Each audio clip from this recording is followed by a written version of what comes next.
दोस्तों, हाल ही में किसी ने मुझसे ओम का अर्थ समझाते हुए एक वीडियो बनाने के लिए कहा।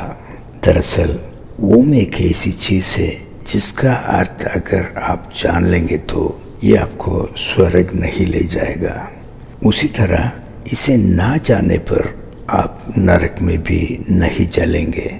लेकिन हमारे पवित्र लोग इस पर बड़ा हंगामा करते हैं। अपनी गंभीर नियंत्रित आवाज के साथ वे ओम की महानता पर बहुत लंबे भाषण देंगे जो आपको केवल इतना छोटा महसूस कराएगा कि आप दूसरा प्रश्न पूछने का साहस नहीं करेंगे। ये जिज्ञासु दिमागों को धक्का देने के शैतान के तरीकों में से एक है। मैं आपको एक उदाहरण देना चाहता था कि हमारे पवित्र लोग कैसे बात करते हैं, लेकिन मैं उनके जैसा अनुभवी नहीं हूँ। इसलिए मैं ChatGPT के पास गया और उसे किसी बहुत ही महत्वहीन चीज़ के बारे में बयान देने के लिए कहा, जैसे कि ये इतना गहरा हो कि आप इसे समझ ही ना सकें। इसका उत्तर ऐसा शुरू हुआ। मैं आपको इसके इतने गहन महत्व का रहस्य बताऊंगा। ये हमारी नश्वर समझ की सीमाओं के पार कर जाता है। ब्रह्मांड के विशाल विस्तार में जहां आकाशीय पिंड आकाश गंगाओं के बीच नृत्य करते हैं, ये अव्यवस्था के शोर के बीच संरचना का एक प्रतीक है।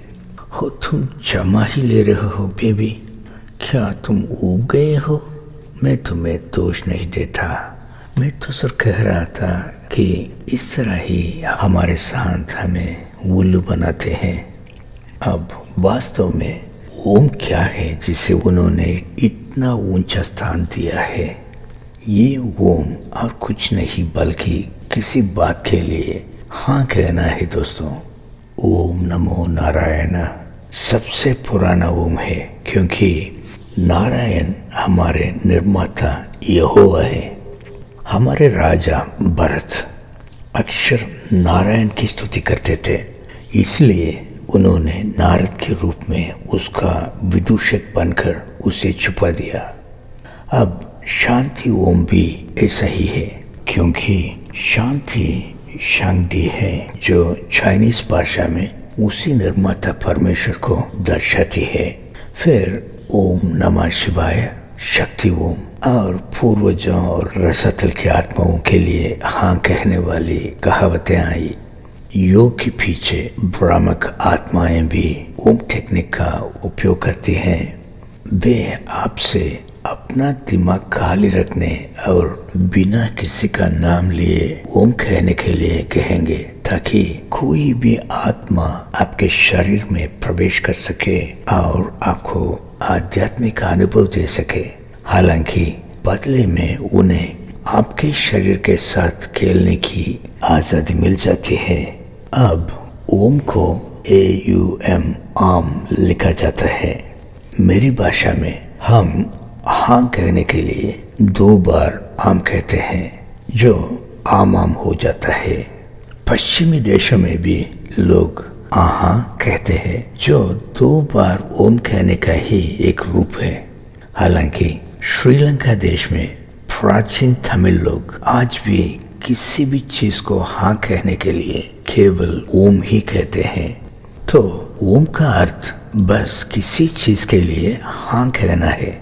इन सब के अलावा क्या मैं आपसे कुछ कह सकता हूँ? यदि आपने पहले ऐसा नहीं किया है तो आज हमारे निर्माता परमेश्वर और उनके पुत्र यीशु को ओम कहने का एक अच्छा दिन है, जो हमारे मरने पर हमें स्वर्ग ले जा सकते हैं। मेरा मानना है कि ये ओम का अर्थ जानने से कहीं अधिक महत्वपूर्ण है। मेरा ये वीडियो देखने के लिए बहुत बहुत धन्यवाद। परमेश्वर आपका भला करे।